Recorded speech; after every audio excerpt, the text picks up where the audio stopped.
कहानी की शुरुआत में हमारा एमसी कहते हैं अपने बाप के चंगुल से निकलने के बाद इतने साल तक जो उसने मुझे टॉर्चर किया उससे बाहर आने के बाद, लेकिन मैं तब भी आज़ाद ना हो सका। और जब मैं आज़ाद होना चाहता था मेरे पर आए तो मेरा पर काट दिए गए एक गेम द्वारा। बस एक गेम द्वारा मेरे पंख काट दिए गए। और वो बताता है कि मैं जब आज़ाद हो गया था तो उसके बाद मेरे जो हुआ मेरे साथ वो सबसे बुरा था। मुझे एक गेम के अंदर टेलीपोर्ट कर दिया गया जहाँ पर मुझे एक गेम करेक्टर बना दिया गया। गेम करेक्टर, ऐसा कौन कर सकता है? मुझे एक गेम करेक्टर बना दिया गया और मेरी किस्मत में इतनी गंदी है और मुझे उस गेम का भी ऐसा करेक्टर बनाया गया जो खुद सबसे वीकेस्ट डीमन लॉर्ड है। तो मैं ऐसा कैसे इसके साथ रह सकता हूँ? और मेरी सिचुएशन को और ख़राब करते हुए मेरे सामने इतने सारे एडवेंचर्स हैं जो मेरे खून के प्यासे हैं, मुझे कभी भी चाहे उस वक्त मार सकते हैं। मैं क्या करूँ? मैं इतना कमज़ोर कैसे हो गया? तभी हमारे सामने बताया जाता है कि अगर मैंने एक स्टेप पीछे की तरफ लिया तो मुझे मार दिया जाएगा इन एडवेंचर्स द्वारा। क्या मेरी ज़िंदगी इतनी बेकार थी? हमारा एमसी ऐसे बोलता है और उसके बाद बोलता है नहीं, ऐसा नहीं हो सकता है, तुम मुझसे मजाक कर रहे हो, मैं इतनी जल्दी नहीं मरने वाला हूँ। इतनी जल्दी तो नहीं, जब मुझे मेरी आज़ादी मिली उतने ही उसी समय पे मेरे को मार दोगे तुम? ऐसा नहीं होने वाला है, क्योंकि मैं समझ चुका हूँ मुझे क्या करना है। और मैं तुम्हें बताऊंगा कि कहाँ पर है खजाना जो तुम्हें चाहिए डीमन लॉर्ड का। वो मुझे पता है कि कहाँ पर है और तुम मेरे बिना उस खजाने को नहीं ले सकते हो। और मेरा सरवाइव करना सबसे ज़्यादा इम्पोर्टेंट है। तभी हमारा एमसी मन में बोलता है कि अगर मैंने यहाँ सरवाइव कर लिया तो सबसे ज़्यादा अच्छा मेरे साथ होगा, क्योंकि मुझे आज़ादी मिली है और इस आज़ादी का मज़ा तो मैं लूँगा ही। तभी हमारा जो इंट्रो होता है वो वहीं पे ख़त्म हो जाता है। हा हा हा, चलो तुमने हार तो मानी घटिया डीमन लॉर्ड। तुमने इतनी देर से हमें परेशान करके रख दिया था। हम चाहते थे कि तुम बहुत जल्दी हार मानो, लेकिन तुम इतनी जल्दी हार मान गए और अपना ट्रेजर बताने के लिए तैयार हो गए। काफ़ी अच्छी बात है। और तुम यहाँ के बॉस मॉन्स्टर हो, तुम्हें पता है ना, लेकिन तुम इतनी जल्दी कैसे हार मान गए? बताओ ज़रा डीमन लॉर्ड। तभी हमारा एमसी उन बकवास को सुनता हुआ मन में बोलता है कि मेरे को नहीं पता है कि इस जो दुनिया है और इस जो डीमन लॉर्ड का कैसल है इसके अंदर कोई ट्रेजर बचा है या फिर नहीं है। मेरे को तो लगता भी नहीं है कि इसके अंदर कोई ट्रेजर होगा।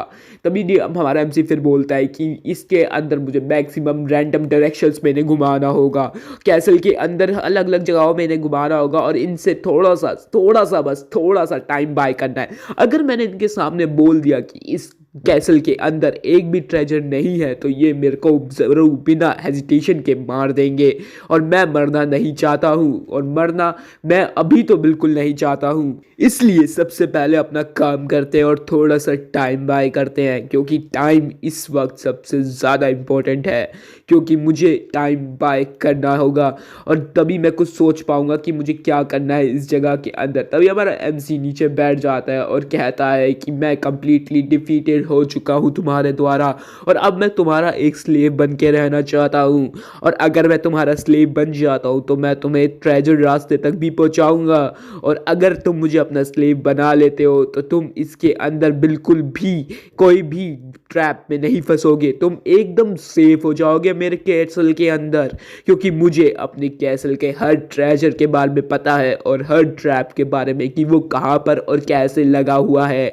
अगर तुम्हें पता चलना है तो मुझे अपना स्लेव बना लो, ऐसे हमारा एमसी बोलता है। तभी हमारा एमसी अपने हाथ को नीचे रख के बताता है उन्हें जो ट्रेजर है वो डीमन लॉर्ड के कैसल के अंदर है। जहाँ पे डीमन लॉर्ड रहता है उसके अंदर मैंने अपना ट्रेजर छुपा कर रखा है और तुम्हें वहाँ तक जाना होगा। लेकिन जो ट्रेजर है वो काफ़ी ज़्यादा मैजिकल पावर से छुपा हुआ है और मैजिक उसको पूरी तरह छुपा रहा है। तुम्हारी बस का ही नहीं है कि तुम उस मैजिक को तोड़ सको, क्योंकि वो मैजिक सिर्फ मेरे एक इशारे से टूट सकता है। अगर तुमने उस मैजिक को तोड़ने की कोशिश भी की तो तुम्हारे पूरे के पूरी टीम को मार दिया जाएगा और वो मैजिक सेल्फ डिफेंस के लिए अपने आप को सेल्फ डिस्ट्रॉय कर देगा। और सिर्फ मैं ही हूँ जो उस मैजिक को अंडू कर सकता है। तुम्हारी टीम में ऐसा कोई भी नहीं है जो उस मैजिक को अंडू कर सके। तभी हमारा एमसी मन के अंदर बोलता है, अब बताओ ये कैसा था, ये था ना बढ़िया। मैंने हमेशा अपने दिमाग का तेज इस्तेमाल किया है और अभी भी कर रहा हूँ, जिसके कारण अब मैंने इन्हें एक ऐसी सिचुएशन में फंसा दिया है जिससे ये कभी बाहर निकल ही नहीं सकते हैं और मैं अपने आप को बचा लूँगा। तभी हमारे एमसी के सामने एक बंदा तलवार को हिलाता है और हमारा एमसी काफ़ी ज़्यादा डर जाता है और उसकी आंखों के सामने से एक तलवार नीचे की तरफ जाती है और उसका गैंग का लीडर, उस एडवेंचरिंग गैंग का लीडर बोलता है कि अगर तुमने मुझसे झूठ बोलने की कोशिश की तो मैं तुम्हें ऑन द स्पॉट मार दूंगा और अगर तुमने ऐसा कुछ भी झूठ बोला तो तुम्हें मैं मार दूंगा। याद रखना डीमन लॉर्ड, तुम मेरे सामने बस एक कठपुतली हो।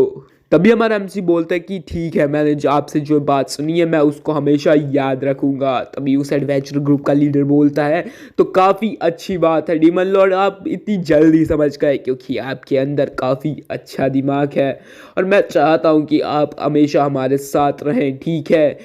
तभी हमारा आगे का सीन दिखाया जाता है। सब बोल रहे होते हैं कि ट्रेजर जो है वो डीमन लॉर्ड के चैम्बर के अंदर है, हमें बस वहां जाना है और उसे आराम से उठा लेना है। हमें बस डीमन लॉर्ड चैम्बर तक जाना है और इस बास्टर्ड को वहां पर रखना है और वो इस ट्रेजर को हमें दे देगा।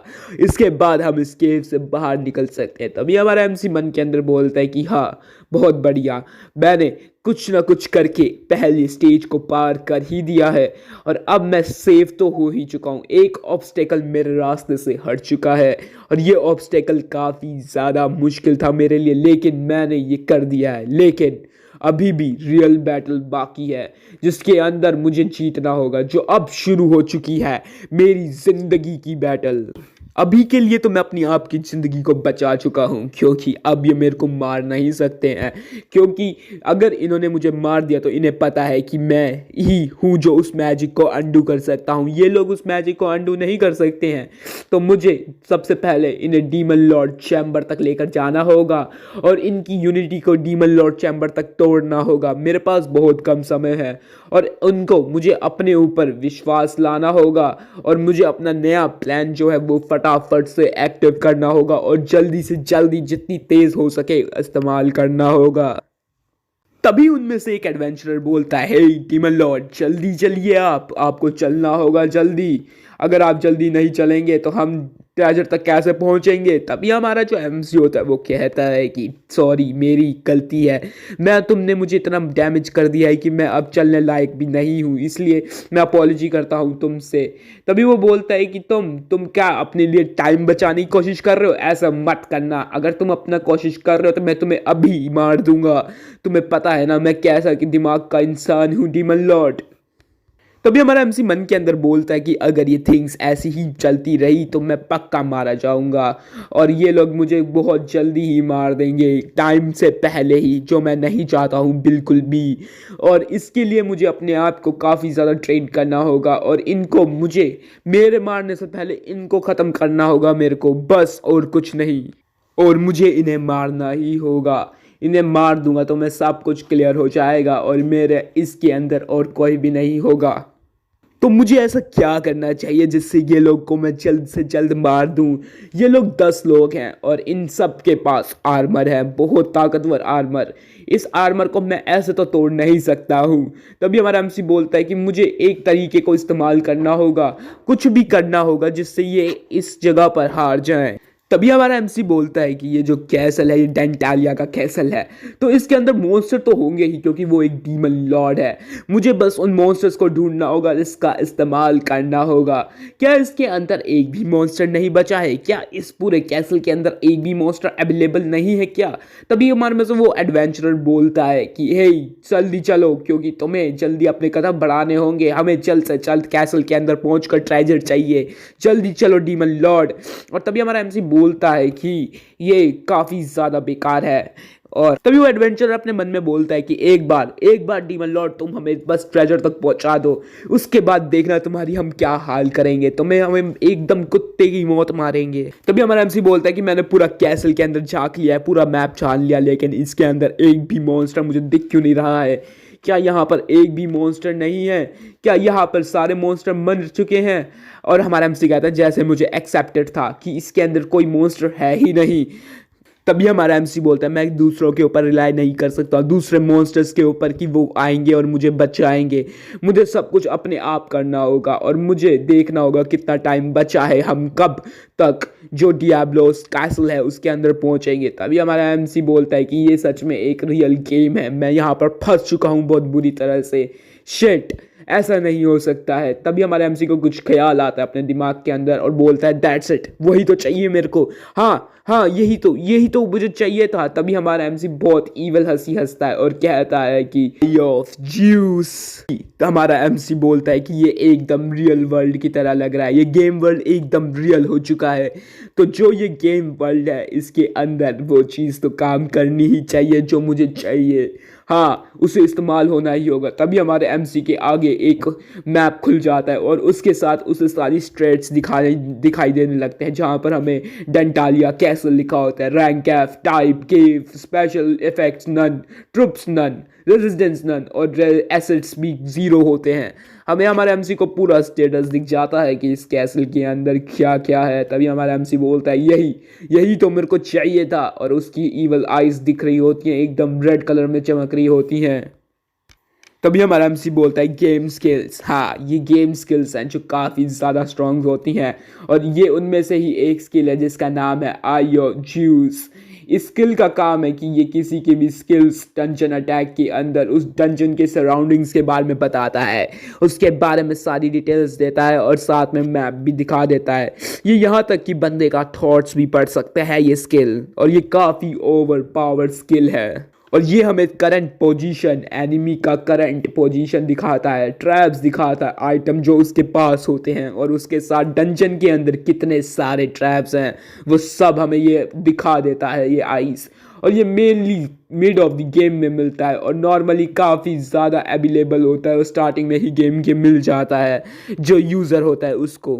लेकिन ये इसको इस्तेमाल सिर्फ एक बार किया जा सकता है, लेकिन एक चीज़ है जहाँ पर इसको लगातार बार बार इस्तेमाल कर सकते हो, वो भी गेम के अर्ली में, जहाँ पर गेम में ट्यूटोरियल्स चल रहे होते हैं। राइट ना, सही में उस ट्यूटोरियल्स के अंदर तुम जो चाहो वो स्किल्स इस्तेमाल कर सकते हो। और उनमें से एक स्किल ये है जो ट्यूटोरियल में फ्री में मिल जाती है अनलिमिटेड टाइम्स, और वो ट्यूटोरियल था ये डंजन डांटेलियस कैसल के अंदर।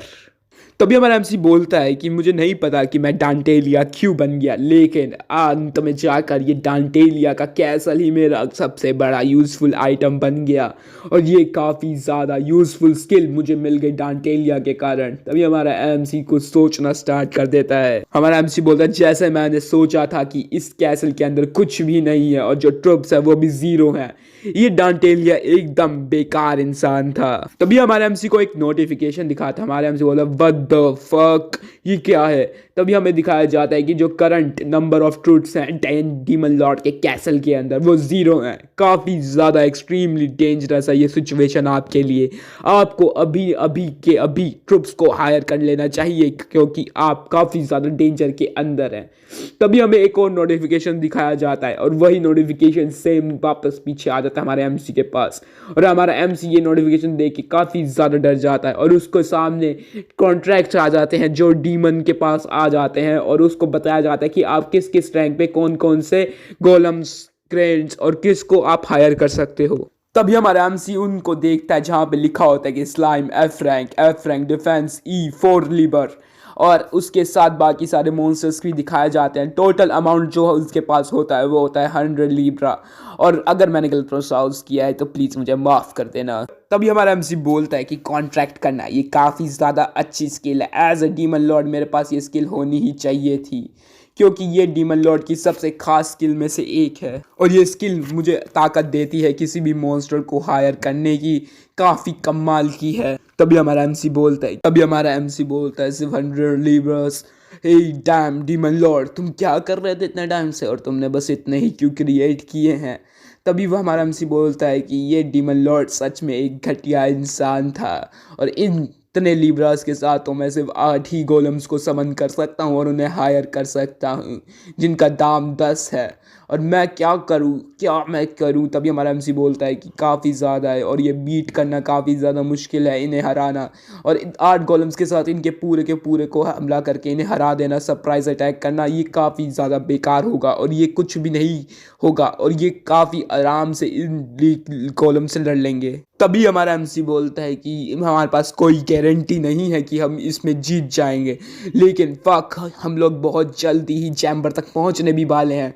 मुझे जल्द से जल्द कोई ना कोई प्लान तो बनाना ही होगा कि कैसे हम जीतें। तभी हमारा एमसी सोचना स्टार्ट करता है, अपने दिमाग में सोच रहा होता है और उसे एक आइडिया तो आता है और वो देख रहा होता है दोनों के दोनों पे मैप की तरफ और जाकर देख रहा है कॉन्ट्रैक्ट्स की तरफ।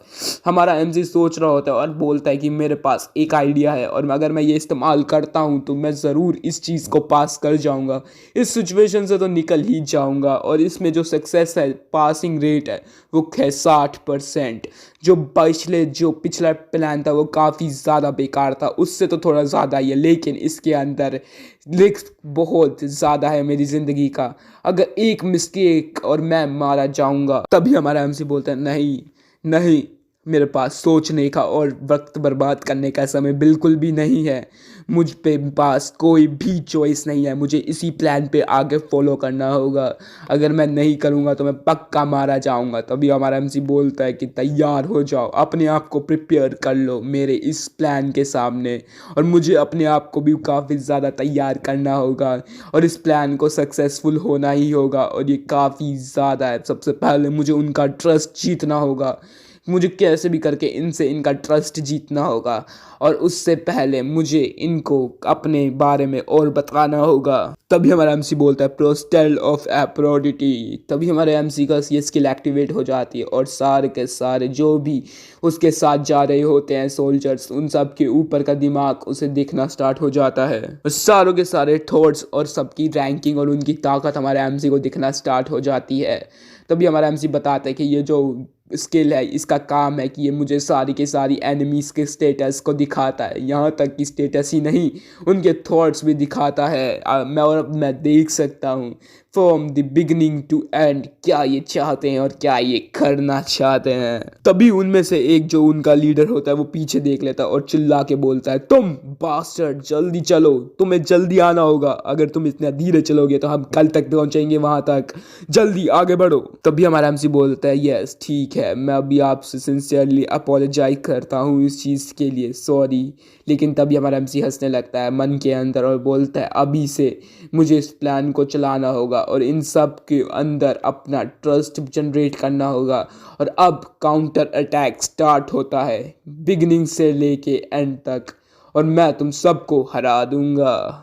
एपोस्टल ऑफ एप्रोडिटी एबिलिटी एक हाई रैंक एबिलिटी जो डंजन गेम के सबसे पावरफुल एबिलिटीज़ में से एक एबिलिटी आती है। ये ट्यूटोरियल में फ्री में यूज़ करने को मिलती है, तो इससे ये तो पता चल चुका है कि ये गेम अभी ट्यूटोरियल मोड पे चल रहा है। तभी हमारा एमसी बोलता है कि ये जो एबिलिटी है ये हमें ताकत देती है किसी के भी स्टेटस और उसकी नॉर्मल हिडन एबिलिटीज़ को देखने का, नॉर्मली उसके थॉट्स भी पढ़ने की ताकत ये एबिलिटी दे देती है उस बंदे की। तभी हमारा एमसी बोलता है अब मैं देख सकता हूँ कि मेरे को क्या चाहिए और मैं वो सब फिगर आउट कर सकता हूँ कि मैं कैसे अब आगे की गेम खेलूँगा अपनी और कैसे यह सिचुएशन से बाहर निकलूँगा, क्योंकि ये काफ़ी ज़्यादा हार्ड सिचुएशन है। तभी उनमें से एक जो बॉस होता है उनका एडवेंचर का बोलता है चलो जल्दी मूव करो, तेज़ी से मूव करो डेमन कहीं के। तभी कहता है तुम सुन रहे हो मेरी बात कि जल्द से जल्दी हिलो, तुम इतना धीरे कैसे चल सकते हो, जल्दी चलो, फास्ट चलो, जल्दी। तभी हमारा एमसी बोलता है मैं आपसे काफ़ी ज़्यादा अपोलोजाइज़ करता हूँ लेकिन मेरे पैर में काफ़ी चोट लगी है। तभी हमारा एमसी अपनी स्किल की मदद से उसकी स्टेटस को देखते हैं जहाँ पे लिखा होता है कि ये काफ़ी ज़्यादा इरिटेट हो चुका है, अगर इसको ट्रेजर के लिए एमसी की मदद नहीं चाहिए होती वरना तो ये एमसी को कब का मार डालता। तभी हमारा एमसी मन में बोलता है कि मुझे कुछ ना कुछ करके इस आदमी को अपने ऊपर भरोसा दिलवाना होगा। अगर ये इस आदमी ने एक बार मेरे पे भरोसा कर दिया तो जो मेरा रिस्क है वो काफ़ी ज़्यादा कम हो जाएगा और डेफिनेटली मैं इस सिचुएशन से बाहर आ जाऊंगा और मैं इन सब को मार डालूंगा जो मुझे चाहिए। तभी कुछ देर बाद का सीन दिखाया जाता है जहाँ पे सारे लोग आगे बढ़ रहे होते हैं और तभी हमें एक जगह पे दिखाया जाता है जहाँ पर हमारा एमसी देखता है कि एक स्केलेटन के सर के ऊपर तीर बजा हुआ होता है। हमारा एमसी उस तीर को देखते ही काफ़ी ज़्यादा खुश हो जाता है और बोलता है कि मेरा फर्स्ट थिंग जो मुझे चाहिए थी वो यही थी, और उस तीर को उठा लेता है और तभी चिल्ला कर बोलता है एवरीवन इधर मेरी बात सुनो यहाँ पर प्लीज़ जल्दी।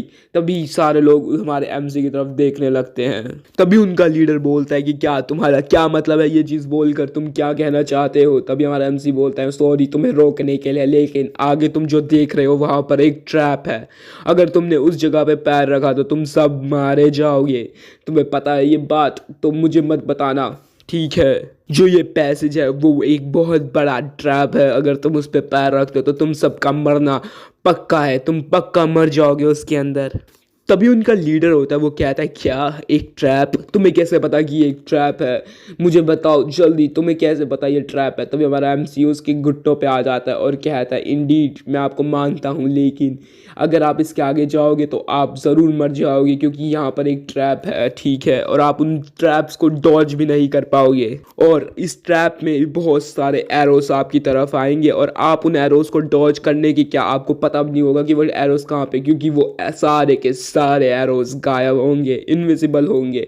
इसलिए आपको हमेशा तैयार रहना होगा उन एरोस से बचने के लिए, और आप में से ऐसा कोई भी नहीं होगा कि एक खरोच के बिना इस जगह को पार कर सके, ऐसा तो हो भी नहीं सकेगा, आपका मरना पक्का है। तो तभी वो बोलते कि तो तुम क्या करने चाहते हो, तुम्हें आगे का प्रोसेस क्या है, तुम्हें क्या करना होगा। तभी हमारा एमसी बोलता है कि तुम्हें मुझे पहले जाना होगा और मैं सारे ट्रैप्स को बंद कर दूंगा, डिसेबल कर दूंगा, जिसके कारण तुम सब बच जाओगे ठीक है। तभी वो बॉस कहता है कि हम तुम पे विश्वास कैसे कर ले और तुम एकदम सडनली हमें कैसे बचाने की कोशिश कैसे कर सकते हो। तभी उनमें से एक आदमी जो होता है वो कहता है कि बॉस आगे ये जो बंदा कह रहा है सही बात कह रहा है, आगे जो रोड है वो काफ़ी ज़्यादा नैरो हो जाती है, पतली हो जाती है, जिसके कारण हमें लगता है कि इसके अंदर ज़रूर एक ट्रैप होगा। तभी उसका एक और आदमी कहता है कि हाँ इसके अंदर देखना काफ़ी ज़्यादा मुश्किल हो रहा है क्योंकि अंधेरी गुफा है पूरी की पूरी, और इसके अंदर देखना बहुत ज़्यादा हार्ड हो रहा है। तभी सारे लोग चुप हो जाते हैं और जो बॉस होता है वो कहता है रुको, उधर ही रुक जाओ।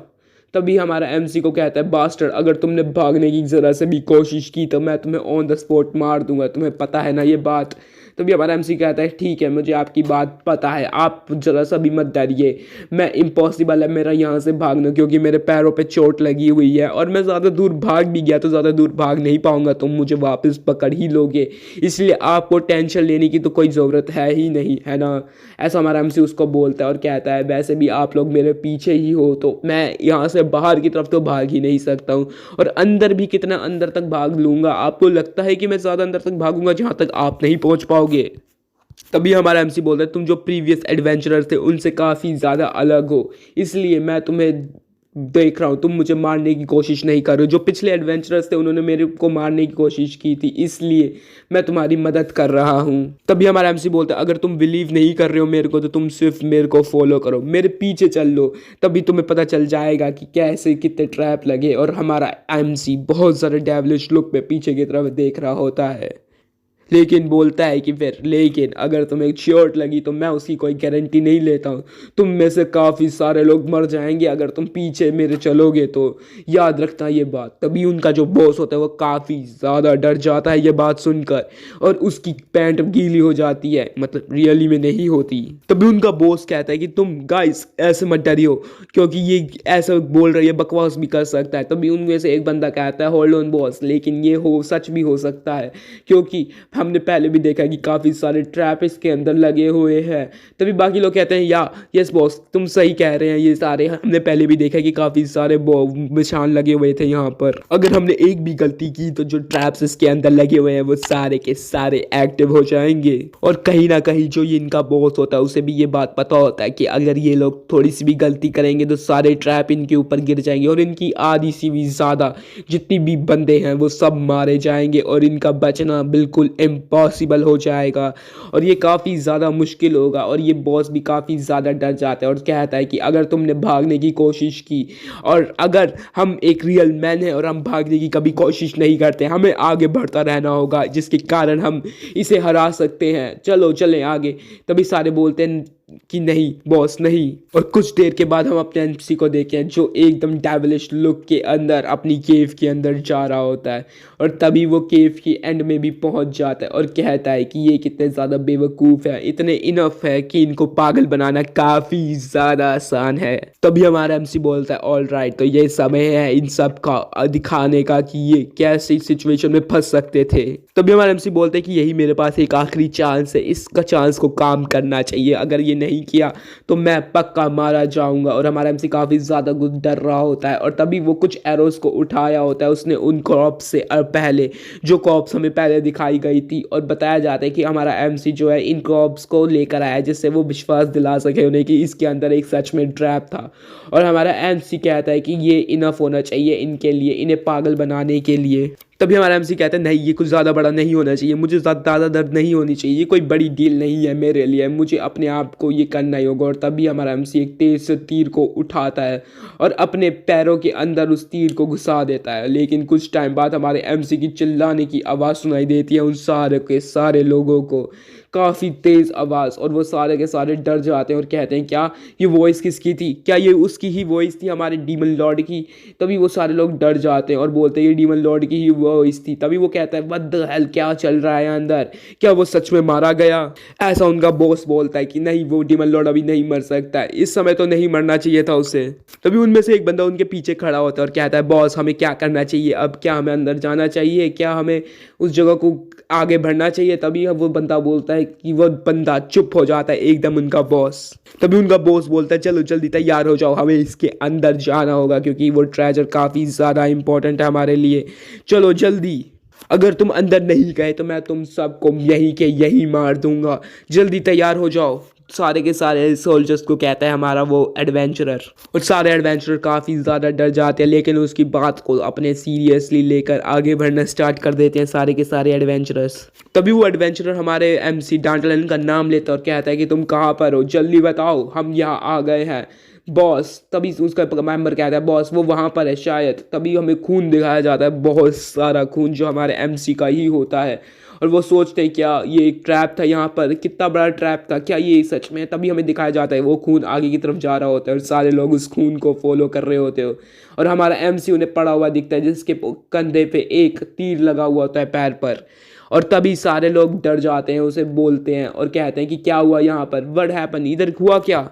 तभी हमारा एमसी कहता है डैम इट, लगता है मैं अनकॉन्शियस हो गया था इस तीर को खाने के बाद क्योंकि मेरा पहले ही बहुत ज़्यादा खून डिले हो चुका है। तभी उन बॉस बोलता है उन एडवेंचरर का कि मुझे बताओ कि तुम्हारे साथ क्या हुआ, तुम्हारे साथ क्या हैपन हुआ इस जगह के अंदर। तभी वो कहता है कि कुछ भी नहीं, बस थोड़ा सा मुझे चोट लग गई, मैंने सारे के सारे ट्रैप्स को डिसेबल कर दिए लेकिन उस ट्रैप को डिसेबल करते वक्त मेरे को थोड़ी सी चोट लगे, उससे ज़्यादा कुछ भी नहीं हुआ इस जगह पर, अब हम सेफली आगे बढ़ सकते हैं। तभी सारे लोग बोलते हैं क्या इससे सारे के सारे ट्रैप्स को डिसेबल कर दिया, ये काफ़ी ज़्यादा मुश्किल था। तभी उनका एडवेंचरर का बॉस कहता है क्या इसने हमारी मदद क्यों की। तभी बोलते हैं तुम बास्टर्ड, तुमने हमारी मदद क्यों की, बताओ ज़रा क्यों की तुमने हमने हमारी मदद। ये काफ़ी ज़्यादा अच्छा होता अगर तुम चुप रहते और बताते कि वो ट्रैप नहीं है, तुम हम सबको मार सकते थे, तुमने ऐसा क्यों किया, ऐसा सारे लोग बोलने लगते हैं। तभी हमारा एमसी बोलता है जैसे मैंने तुम्हें पहले बताया था तुम सब अलग हो बाकी सारे एडवेंचरर्स से जो यहाँ पर आए थे, तुमसे पहले भी यहाँ पे काफ़ी एडवेंचरर आए थे लेकिन वो हमेशा ट्राई करते थे मुझे मारने का, मेरे को जल्द से जल्द ख़त्म करने का, लेकिन तुमने मुझे अलाउ किया रहने के लिए और ज़िंदा रह करा मेरे को रखा, इसलिए मैं तुम्हें काफ़ी ज़्यादा यूनिक समझता हूँ और अलग समझता हूँ। हमारा एमसी ऐसे बातें कर रहा था उनके सामने और कहता है कि चलो जल्दी आगे बढ़ो, मैं तुम्हें अपना ट्रेजर दे दूंगा और तुम यहाँ से निकल लेना, ठीक है। तो भी हमारा एमसी मन के अंदर बोलता है कि मैं सिर्फ एक से ही टकराया, इससे अच्छा है, इन्हें ज़्यादा शक नहीं हुआ मेरे ऊपर। तो भी हमारा एमसी बोलता है कि अगर मैं एक से भी नहीं लगा पाता तीर को तो ये काफ़ी ज़्यादा प्रॉब्लमेटिक हो जाता है इनके सामने, क्योंकि इन्हें चोट ही नहीं दिखती तो ये काफ़ी भरोसा मेरे पे करते ही नहीं। और तभी हमारा एमसी उसको अपने पैर से निकाल देता है और काफ़ी ज़्यादा दर्द होता है और बोलता है कि चलो कंटिन्यू करते हैं आगे बढ़ना। और जो उनका लीडर होता है वो कहते हैं क्या ये गाई जब बंदा सच में सीरियस है, इसने सिर्फ हमें बचाने के लिए ऐसा किया। और हमारा एमसी काफ़ी ज़्यादा ईवल हंसी हंस रहा होता है और कहता है कि ये बेवकूफ़ इतने बेवकूफ़ है कि इन्हें समझ भी नहीं आ रहा है कि ये सब मेरी चाल है। तभी हमारे एमसी को नोटिफिकेशन आती है अपनी एबिलिटी के कारण कि जो उनकी लाइबिलिटी है तुम्हारे ऊपर वो 5% से इंक्रीज़ हो चुकी है। तभी हमारे एमसी को दिखाया जाता है कि उसको स्टेटस दिखने लगता है जिसमें दिखाया जाता है कि उसकी लाइबिलिटी 5% से बढ़ चुकी है। और हमारा एमसी कहता है तो मैं यही तो चाहता था, इन्होंने मेरे पे विश्वास करना स्टार्ट कर दिया। तभी दिखाया जाता है कि एबिलिटी 15% बढ़ जाती है, फिर 12% बढ़ जाती है, फिर 10%, ऐसे करके बढ़ना स्टार्ट हो जाती है और काफ़ी ज़्यादा बढ़ जाती है, सबके ऊपर बढ़ना स्टार्ट हो। सब हमारे एमसी के ऊपर बहुत ज़्यादा राय करने लगते हैं और विश्वास करने लगते हैं। हमारा एमसी बोलता है कि मैं इसी चीज़ का तो वेट कर रहा था, इसी मूवमेंट का तो मैं वेट कर रहा था, यही तो मुझे चाहिए था बस। तो वो कहते हैं कि अब ये सब मेरे पे भरोसा करते हैं, अरे यही तो चाहिए था, सब खत्म हुआ, अब इनकी तो हार पक्का ही है। लेकिन तभी हमारा एमसी बोलता है कि ये काफ़ी नहीं है, ये इनफ नहीं है, मुझे अपने चार्म को और बढ़ाना होगा इनके ऊपर और इनका स्टेज 2 को स्टार्ट करना होगा। और स्टेज 2 के स्टार्ट होते ही काफ़ी ज़्यादा मज़े आने होते हैं और हमारा एमसी काफ़ी ज़्यादा डरावना लग रहा होता है। तभी हमारा एमसी बोलता है चलो चलते हैं, चलो चले हम क्या। तभी हमारा एमसी बोलता है अब समय है दूसरे एक्ट का, शुरू करते हैं। तभी हमारा एमसी को एक नोटिफिकेशन आता है कि उसकी जो चार्म होती है उसका रैंक अप हो चुका होता है। और तभी हमारे एमसी का स्टेटस दिखाया जाता है जहाँ पर उसकी रेस डीमन लॉर्ड होती है और उसकी चार्म सी हो चुकी होती है। और तभी हमें बताया जाता है कि हमारे एमसी की जो पावर है वो बढ़ चुकी है और उसके पास अभी भी कुछ भी नहीं है और ऐसे 10 लेबर्स हैं।